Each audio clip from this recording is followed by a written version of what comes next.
Hello students, welcome to the video. Today I am going to take 11th standard secretarial practice SP second chapter joint stock company. So in my last lecture I have already completed my first chapter. So if you want you can view from there. My playlist also I have made, so you can view from there. So if you are new to my channel, don't forget to subscribe it and do share with your friends, and don't forget to press hit. So chalo, without any ado, we'll start this lecture. Introduction in joint stock company. Okay. Introduction. The Industrial Revolution took place in England in 1760. This thing you must have learned already in your past history lessons in your school, isn't it? Before industrial revolution, I'm sorry, revolution, production was done manually using local resources. Means they used all local resources for production. Limited capital was needed, and often production was done at home. Now, what used to happen before industries came? Actually, there was need and demand for things, isn't it? So, what people used to do, they used to make all these required things at their home only. It was at household level only. No big infrastructures were made, no factories were there, no employment for other people was there. Like everybody had their own business. Obviously, everyone used to prepare it at home and they used to go in local markets and sell it, whatever the requirement of the things were there. At that time, these big industries, then factories, the buildings of such a big premises was not there for factories. People not used to go and do jobs for about 8 hours and everything. Okay, 8 hours and 12 hours, as your parents must be going for work, isn't it? So they must be leaving their home for around 8 hours, 12 hours. So at that time this situation was not there. Everything was made at home only. It was at household level only. Okay. And limited capital was there. Obviously, if one person is making a thing or preparing or producing a thing, the capital, whatever is needed, he will invest it from his pockets only. So all the money invested will be from his pocket, and it will be limited only, not big amount. As compared to industry, so many people come together, they take loan from bank, isn't it? So it is on big level, and this was at small lower level. Means the everything, the industries were not at all present. Okay, this was the situation. The Industrial Revolution brought about radical change in the field of industry and commerce. It was a radical change. A sudden different point of view came in front of people when industrial revolution took place. Okay, it was a completely new thing and completely new change for people. Production was now on a large scale with the help of machines, and that too in anticipation of demand. Now, supply is increased, demand is also increased. When increases, supply also increases, and for supply, production also increases. And for production, manpower is there, but to some extent. Okay, so machines were invented which did the work faster. So production was now on large scale. Large quantity of products could be produced with the help of machinery. Okay. Local markets turn into regional, national, and international market. Now, where a person used to go and sell whatever he has produced in a local small market or bazaar, now it changed into a regional. A national means his products can be reached up to whole nation, all states, international markets, even in foreign countries. He could send his products now. Revolution in transport and other commercial activities were the major effect of industrial revolution. Now what happens? Obviously you have prepared a product, but you have to make it available in the other state. Now I am giving an example up to state level. You can think it up to international level also. Now if I have to send my product in the other state, how I will send over there? obviously I will dump all my products in a truck or in railways, and it will be reached up to the other destination. But how it will go? It will go by roadways, it can go by waterways, then it can be reached by railways, then aeroplanes can be used. But for this, it requires proper roads also. So what happened? The means of transport, that the means of transport or the roads, they were improved, isn't it? Then over there also revolution came. Revolution in transport and other commercial activities were major effect in industrial revolution. Means along with industrial revolution, different means also developed, like the roads must have improved. Before only kacha road kind of must be there. Afterwards they invented tar roads, isn't it? So that the trucks or the vehicles could reach fast and properly, adequately to the other destination.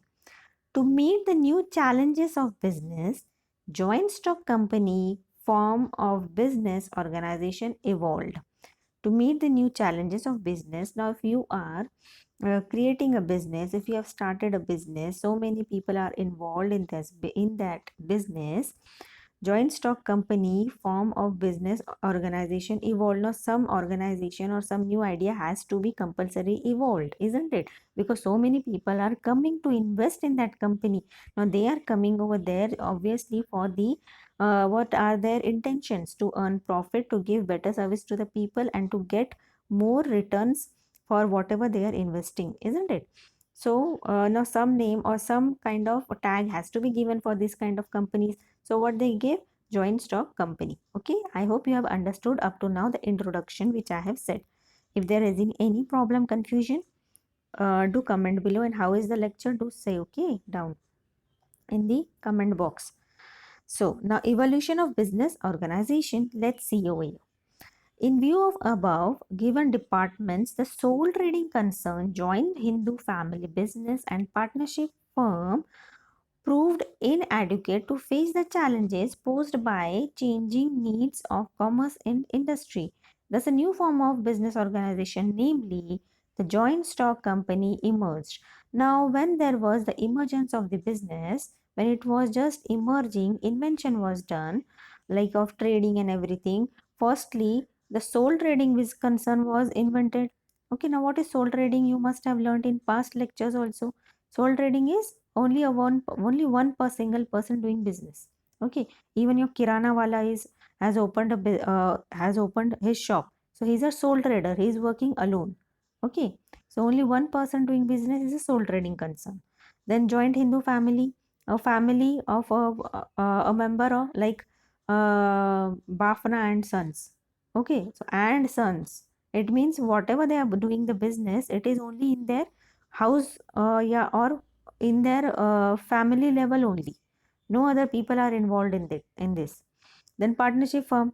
What is partnership firm? Only two or three people or five, six people will come and do the business. But it is only up to low quantity, means not in a big view. Okay. So for big things, more and more people has to come. So what something new has to be emerged. So joint stock company, this emerged. Okay. Now let's see. Different types of business organization are discussed below. Forms of business organization: sole trading concern, joint Hindu family business involved, then partnership firm, limited liability partnership, cooperative society, joint stock company. Now these are the only forms of business which you are going to study further, or you must have got some ideas in the past. Okay, so these were the companies or business organization which exist at present also in our country. Sole trading means only single person is doing the business. Joint Hindu family business. Then partnership firm, I gave you just an idea above. Then limited liability partnership, you will be learning further. Cooperative society. Cooperative society means what? A society is built, like even your society where you are living, your household where you are living, you are staying, you must be having your flat, isn't it? So that is termed as cooperative society.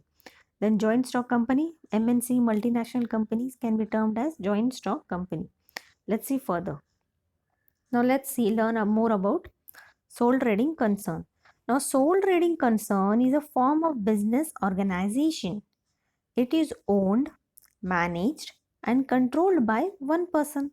Okay, as I said, that even your kirana wala is a sole trader.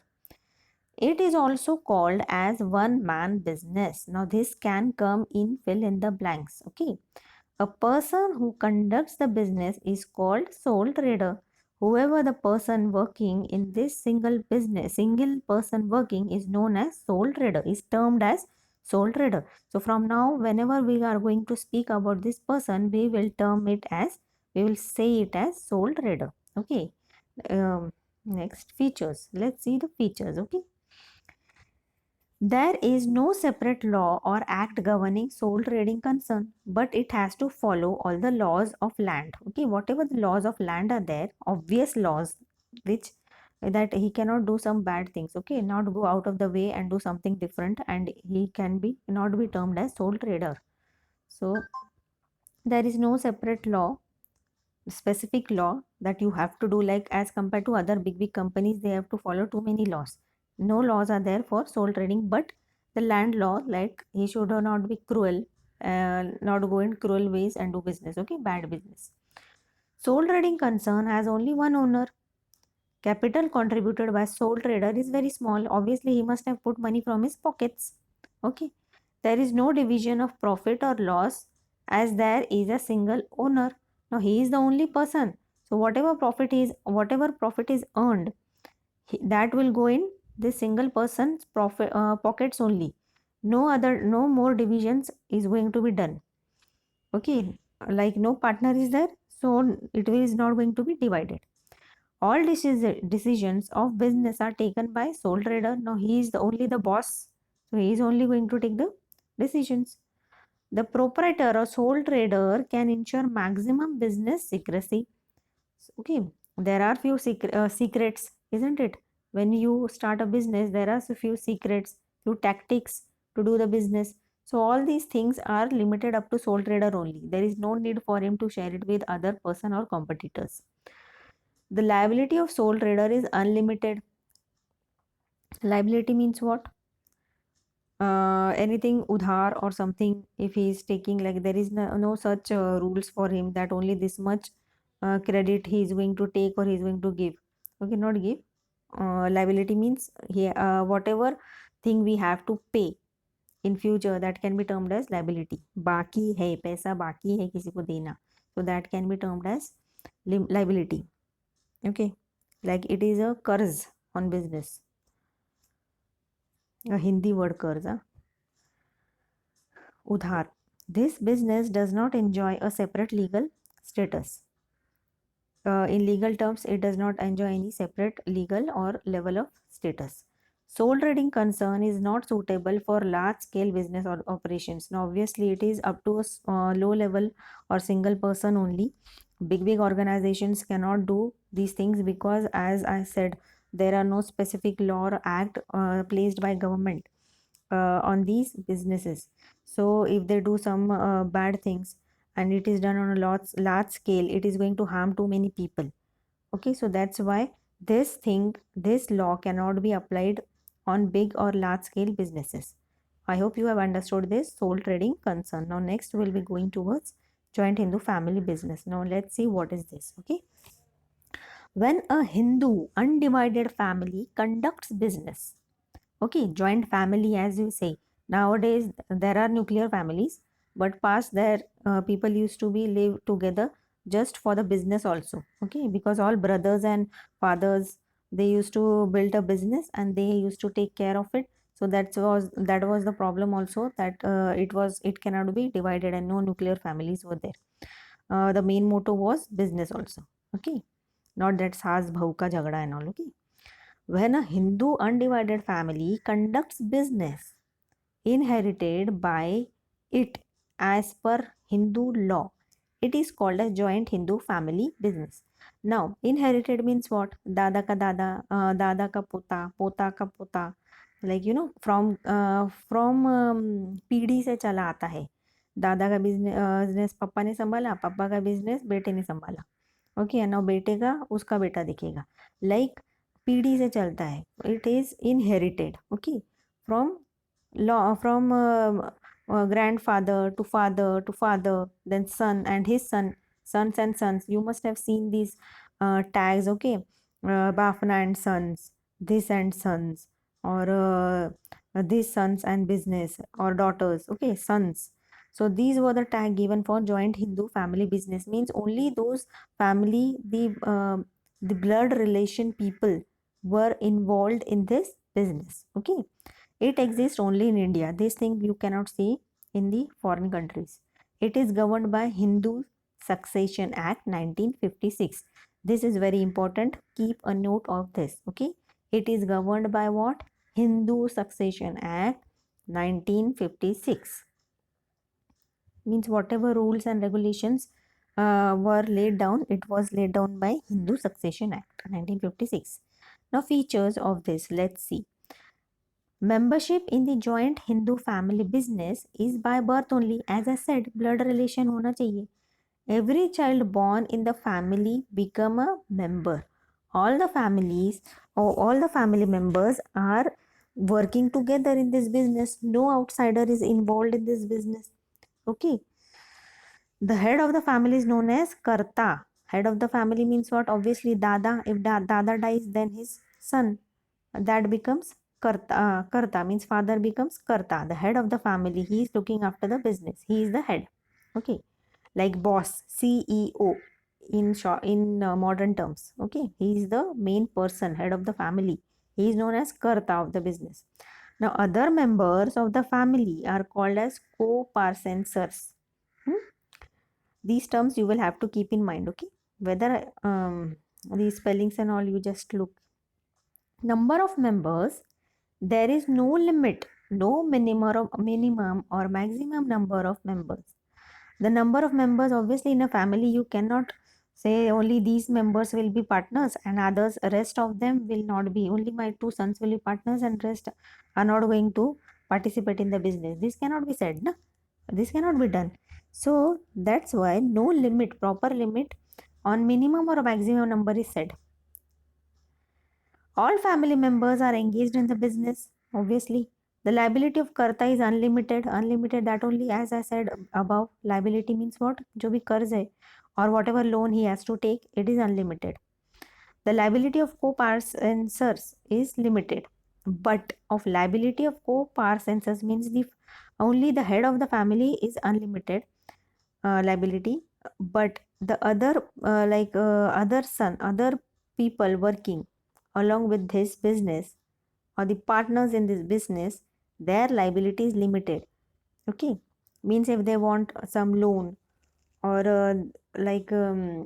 loan example, so they cannot take more than 20,000, but Karta can take because he is the main person. He has to take decisions related to business. Okay. Now, Karta is the manager, controller, and coordinator of the business. Okay. Karta bring the sole decision maker, can take quick decision. He is the person who can take their and their decision. Okay. For the benefit of business.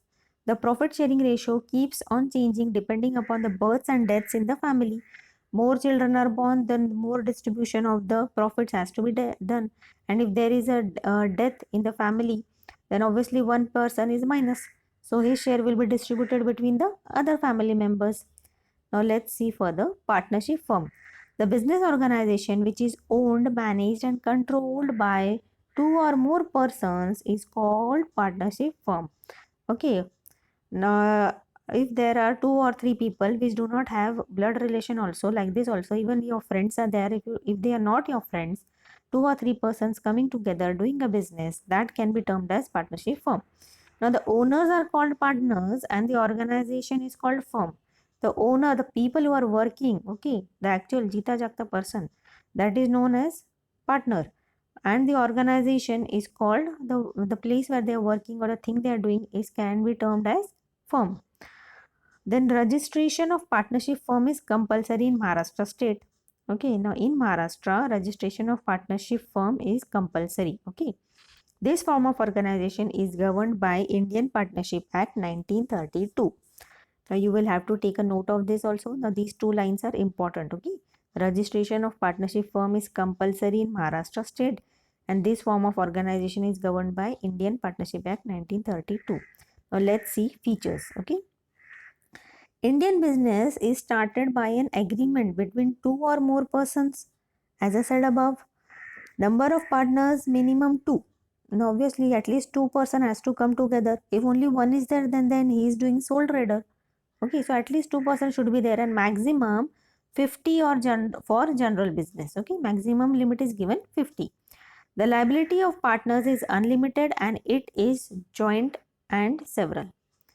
Then capital, joint and several means what? The liability of a partner is unlimited. Unlimited means they can take credit as much as they want, and it is joint and several means the 2 or 3 people are coming together and business, so it is joint.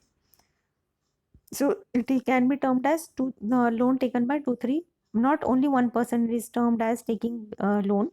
2 3 people, it is joint. Okay, so it is a loan of 2 3 or 5 people, and it is a joint or several means it is joint. Okay, all these people are together na, so the liability is of all this complete firm, so it is joint and several. Capital is contributed by partners. Then partner capital means whatever the money is required to start a business, all the partners will bring some amount. Okay, so that amount is termed, whatever amount is first invested in the for the startup of the business is termed as capital. Then partnership firm does not enjoy separate legal status. Then a partnership firm partners cannot transfer their shares without the permission of other partners. They must have all suppose removed some shares. Okay, 2:3:3 you must have learned in accounts. This must share or equal share they must be taking of profit, so they cannot transfer their share without the permission of other remaining partners. Okay, their consent is important. The no partners are joint owners as well joint managers of business. All partners are joint owners as well as joint managers of business. They all will take the decision together. Okay. No separate of ownership and management of partnership firm. No separation of ownership and management in partnership firm. They all are equal. No one is head like in joint Hindu family. The head of the family is head. The head of the family is the main person who is going to take decision. No other can stop him from taking decision. Over here in partnership firm, all are equal. They all are going to take meeting. They will decide on certain points, and then further activities has to be done. Partners share profit and loss in the agreed ratio as mentioned in partnership deed. Whatever the profits has to be shared, it has to be mentioned in partnership deed. Okay, a deed like a contract kind of thing is made, which says that these all people are involved in a partnership, doing partnership, and has made a partnership firm, and they are going to do further business. That is known as partnership deed. Now limited liability partnership, LLP. Now limited liability partnership has a combination of features of both partnership and joint stock company. As the name suggests, partners have limited liability, which means that personal assets of the partners are not attached for paying off the debt of LLP. Okay. Nowadays, it has been very popular form of business. All limited liability partnerships are governed by the Limited Liability Partnership Act 2008. Now, this take care. Okay, all these years and all are there, na? And this act you have to keep in mind. Okay. Features. The limited liability partnership is a separate legal entity, that is body corporate. The LLP and the partners are distinct from each other. Now what happens when this limited liability is there, na? So it is when you form this partnership, it gives a separate legal entity. Like for example, there is one person named Sachin, so he is having a entity, he is having an existence, that this person is known as Sachin. In the same way, legally, okay, legally this person is known as Sachin. So in the same way, when we register this limited liability partnership, it also gets an existence, that this do exist in terms of laws. Okay, the limited liability partnership is a separate legal entity. It is separate from the people or the persons working in that field. For example, any company's name, like okay, Amazon is a separate, I'm just giving an example, okay. It is a separate legal entity. It has its own existence as a person, okay, like a living person, jita jagta insan. If he is having an entity that he is born, he is living. So in the same way, though is not, the company is not living, but it is existent. It has a separate body, okay. It is a separate entity. The LLP and the partners are distinct from each other, okay. Number of partners, minimum 2, maximum unlimited. Then no requirement of minimum capital contribution, okay. Minimum capital, there is no such statement is given that minimum this much capital has to be put in for starting this business, okay. It is simple to form and easy to operate. It's simple and it's very easy to operate. The liability of each partner is limited to his share as written in the agreement, okay. The liability of each partner is limited to his share as written in the agreement. It has a low cost of formation or the making of this company or the LLP is very low. There is no restriction on joining and leaving the LLP except as stated in the partnership deed. Then double taxation is avoided. There is no tax on share or in profit, okay. Cooperative society. A cooperative society is a voluntary association of persons formed to achieve certain economic objectives. There are some economic objectives which has to be achieved, and that's why this cooperative society is formed. Okay, the nature of cooperative organization is service oriented. Their main aim is to provide service, okay. The registration of cooperative society is compulsory in the state of Maharashtra. And now in Maharashtra, this cooperative society has to be registered under the Maharashtra State Cooperative Society Act 1960. Now features. Now for example, this cooperative society example I had given in my last lecture also of SP. Like for example, if you are living in a society, you have a certain flat, okay. So wherever you are having that flat, that society can be termed as those flats or buildings, not flats, buildings are registered under cooperative society. Because what is the aim of this society? It is not only the profit but to provide service. They are providing service, isn't it? Like you are having an existent flat, you are living there, yeah, okay. This is nothing related to economic or profit or business. You are actually living over there, isn't it? Your family is living, you are staying there, you have a house, you have a wonderful happy house. So this is what this is the service provided by the cooperative society for you, that you have one flat over there. So this is registered under cooperative society. Features. Registration is compulsory, okay. Then the membership of cooperative society is open to all.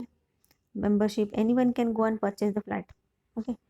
I'm just giving an example of a flat. There could be other cooperative societies related to banks also, and other service providing things also, okay. Just the society and flat, everything I gave you just an example. The number of members are minimum 10, maximum no limit. The liability of a member in a cooperative society is limited. It differs from other forms of organization as its aim is not maximization of profit, okay. Their aim is not to earn profit but to provide service to its members, okay. This thing can be termed as social service also, okay. The organization enjoys independent legal status different from its members. Then the organization enjoys independent legal status different from its members. It is also having an entity like the LL. When we studied this, LLP, it also has a different entity, and cooperative society also have different entity.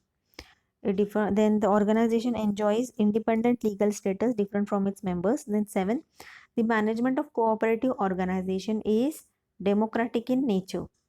There is equality in voting right. Okay, they follow the principle of one member one vote. Now, like in your society they must be taking meetings also. Okay, like what activities has to be done further related to society and all. Okay, so their votings must have been, you have seen they create voting this also on some certain topics. So there is one member one vote only, one flat one vote.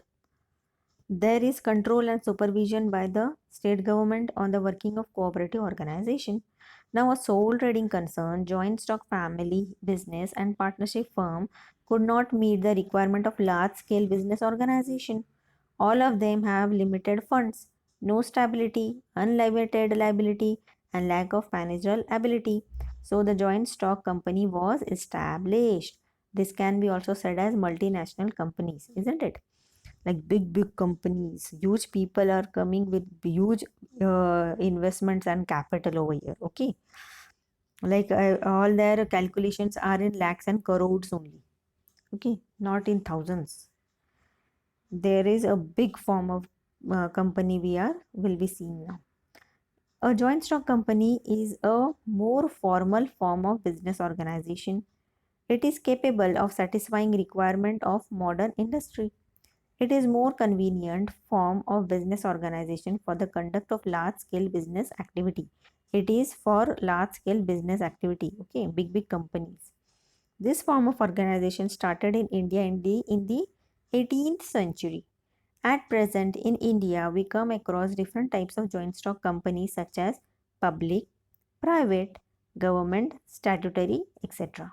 Okay, in this also more types of companies are there. Now, meaning, definition, and features of joint stock company. Company means a group of individuals who are associated for a lawful common purpose or goal. Okay. The goal may include economic as well as non-economic objectives such as business, charity, research, sports, art, entertainment. Now, when a business is formed on a large scale, obviously their aim is to earn profit, isn't it, from their business? But they also have to do some charity for the betterment of the society, some social work also. Okay, capital is invested by a large number of people, so many people, like you must have seen people purchase shares and all. So in that case, more than 50% share is, if a person is having, he becomes the owner of the company, or the equity share, you must be learning. So whoever is having the equity share is the owner of the company. In simple words, a company is a voluntary association of persons for carrying some business and sharing the profit therefrom. Now, joint stock company can collect huge capital for the business. Huge means it can be in crores. Okay. The capital of business company is divided into small number of individual units of fixed amount. The capital of company is divided into small number of individual units in fixed amount. These units are known as shares, just as said before. These units are known as shares. A person who purchases share is called a shareholder. Shareholder is a part of owner of the company. Now what happens? Obviously, only one single person in this world cannot bring crores of money. It is obvious they can. It is not possible, isn't it, for so many people to bring crores of money and invest in these companies, isn't it? So what they do, they divide this capital, or whatever their requirement of money is, they divide it into small pieces.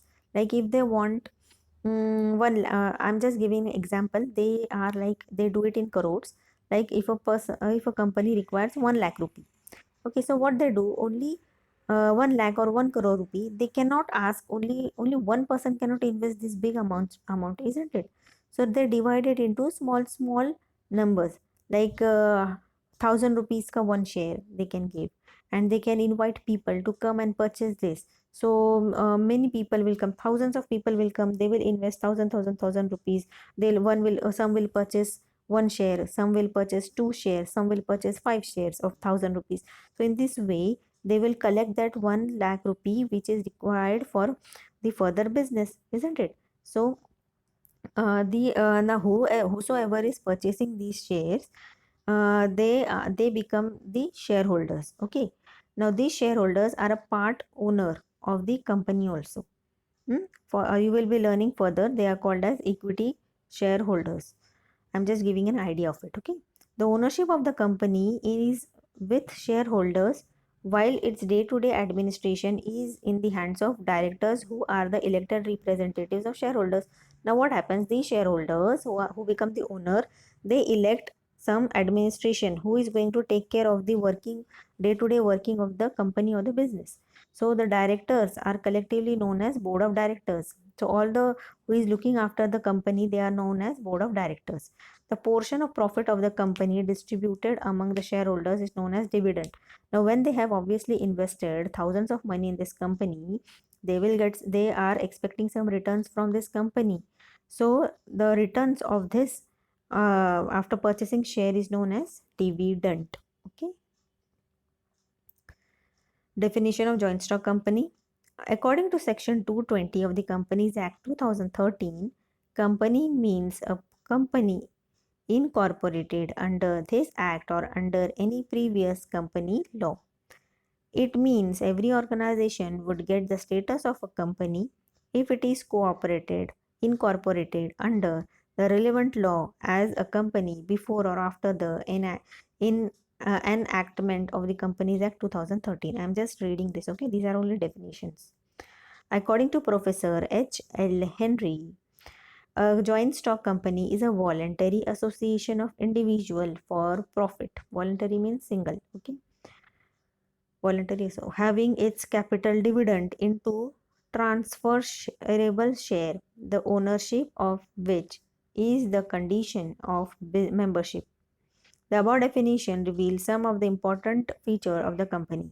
Thus, to conclude, we can say that a joint stock company is an incorporated association, which is an artificial person created by law. It is an artificial person, not a person who has blood and flesh, okay? Having a separate name. Just a second. Mm, Here I was so sorry for that. The above definition reveals some of the important features. Artificial person created by law, having a separate name, a separate legal entity, a perpetual succession. The liability of its member is limited. A joint stock company may have common seal. Then features of this joint stock company. Features of joint stock company are voluntary association, incorporated association, separate legal entity, artificial person, perpetual succession, common seal, limited liability, separation of ownership and management, transferability of shares, the number of members, capital, government control. Okay. Now we'll be learning this in detail further. Voluntary association. A joint stock company is a voluntary association of persons. Membership of the company is open to all. Okay, a membership is open. Anyone can come and take the membership. A person at his own wish can become or leave the membership of the company subject to the provision of Article of Association of the company. Article of Association means some rules must have been laid down by the company, and according to it, there is no one can force anybody to take the membership or leave the membership. Okay, it's a person's wish whether to become a member or not. Article of Association. What is Article of Association? It is the document which describes the rules related to internal management of company. Incorporated association. A joint stock company is an association of persons formed and registered under the Companies Act. Registration of incorporation is compulsory. An association obtains the status of a joint stock company only after its registrations under the Company Act. A separate legal entity. A joint stock company is a legal entity, that is, it enjoys separate legal status. Its existence is different from its members and directors. The members are the owners and they are liable in limited way for the acts of their company and are confirmed with rights and duties. It is a separate legal entity. its existence is different from its members. Okay. Artificial person, a joint stock company is an artificial person. Obviously there is no flesh and blood in that person, but it has got the entity as a person, like it has some it exists in this world. Okay, in terms of law, it is created by a legal process and it has own independent personality. Okay, it has a independent personality, that this thing does exist.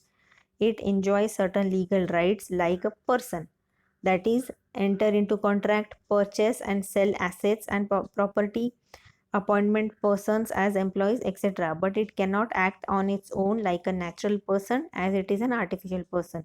It means all the people working in that company, they are going to take decisions, but it is only the name of the company has been put that this company has taken such and such decision, but actually it is taken by the living people who are working over there. But as it is registered as a entity, independent personality, so everything has been put on the company's name. Okay. Perpetual succession. A joint stock company has perpetual succession, that is continuous existence. This existence is not affected by death. A company cannot die. Okay. Insolvency or retirement of any of its members. Now, even if a partner or the owner of the company dies, but the company actually doesn't die. Okay. All the employees may die, but this company, a joint stock company, can continue and it can never die like a person. Okay. As it is not a living person. A joint stock company enjoys very long and stable life unless it is wound up by following legal terms. Okay, if you want to end or stop this company, you will have to wind it up and close the company. That's the other thing. Okay, but actually it cannot die. Common seal. A joint stock company is an artificial person without physical existence like a natural person, isn't it? Hence, it is not in a position to sign its name. So he cannot sign now because he is not an actual person. So what have now? However, it has a device in the form of common seal. This common seal acts as its signature. Now, common seal is put, okay, like stamp or something they must have created, that this is the stamp of this company. If this is put, it means it has been accepted by the company, so and so company. So like like for person, if we sign something, it is like we have accepted that thing. But in terms of a company which does not and which has artificial existence, but it is not a natural person, so how can that company put a signature on some documents? So what they do, they make a seal kind of. It is fixed on all the important documents and contracts of the company. Usually, two directors and the secretary sign the documents as witness after the seal is affixed. Okay. Limited liability. Now, the liability of shareholders of a joint stock company is limited. It is limited up to the unpaid part of face value of shares held by the shareholder. Shareholder is liable to pay only the unpaid amount of the shares. If any shareholder is not concerned with debts and liabilities of the company, personal property of the shareholders cannot be used for repayment of debt of a company. Those shareholders are the owner, they become the owner of the company. But suppose a company goes into losses or some recoveries has to be done, they cannot go and take personal things of shareholders for the recoverment of the liabilities of the company. Okay, he has just purchased some share and he has become the owner of it, but that doesn't mean you can go to his house and take all his fridge and TV and everything and sell and recover the company's amount. Okay, he's just a shareholder. Then separation of ownership and management. In a company, ownership is separate from management. Okay, in a company, ownership is the separate from management. Management means all the other people working over there is termed as management. Ownership is different. Shareholders are real owners of the company. However, they are unable to manage the day-to-day affairs of the company. As I said above, shareholders, whoever is purchasing the equity shares, become the owner of the company, but they are not involved in the day-to-day activities or the working of the company. So what happens? Who is going to look after this working? so that management take cares. Okay, they are large in numbers, they are scattered, and they keep changing because shares are transferable. Okay, now ownership can be transferred. Like if I purchase equity share, if I sell it to you, then you become the owner of that company. Okay, so they elect the board of directors. Now every time the ownership will be changing, so that many time the management cannot change, na?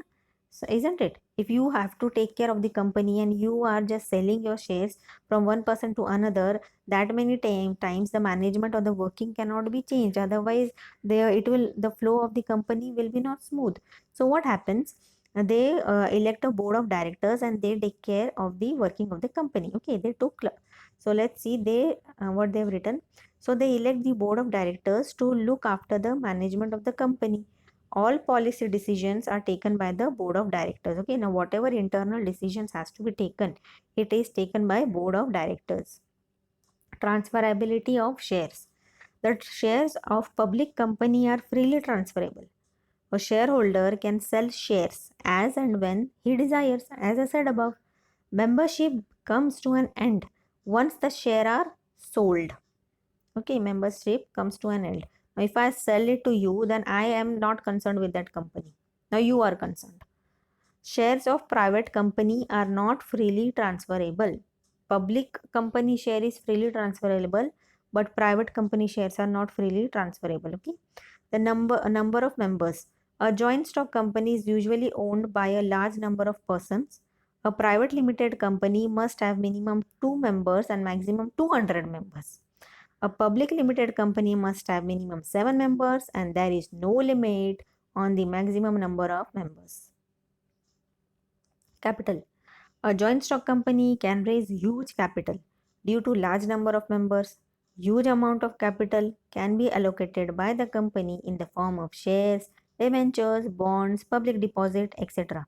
It can also obtain loans from banks and financial institutions. Now, for capital is more what, for starting up the business, some amount has to be required. So, in joint stock company, it is not necessary that only the members have to put money from their pockets. They can take loans, they can issue shares, they can issue debentures, bonds, public deposit. Now what these things are there, these are always obviously new to you. You will get to know by our further lectures. Okay, what are shares, what are debentures, what are bonds, what are public deposits, everything. Or they can also take loan from bank. Government control. A joint stock company has to work under government control and supervision. Okay. Registration is compulsory for all companies. A registered company must follow the regulations given in a company law. Now, some rules has laid down by government for the company and it is known as company law and it has to be followed by joint stock companies. A company has to file a copy of statement of profit and loss, balance sheet, and other financial statement with the registrar. It has to maintain proper books of accounts. These accounts must be audited. Audited means CA comes and he must be doing the audit report and everything, that whether everything is running smoothly, properly or not in terms of finance and all. If a company does not fulfill these statutory obligations, it is penalized. A fees has to be paid. It is fined. Okay.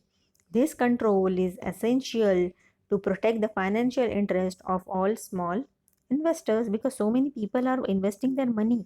So some rules has to be laid down by the government. Otherwise, some company will emerge. It will ask for people, come on, come and invest in our company, and they'll take your money and run away.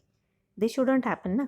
So there are some norms laid down by the government for protecting the rights of the shareholders and all. Now types of companies. Now there are these type of companies. Okay, so we'll be seeing this in our next lecture because already it has become a long lecture. So how was the lecture? Do tell me, comment below, do share it with your friends. Don't forget to hit like. If you have not subscribed my channel, do subscribe. Thank you. Bye bye. Have a good day. And soon I'll be back with another awesome video.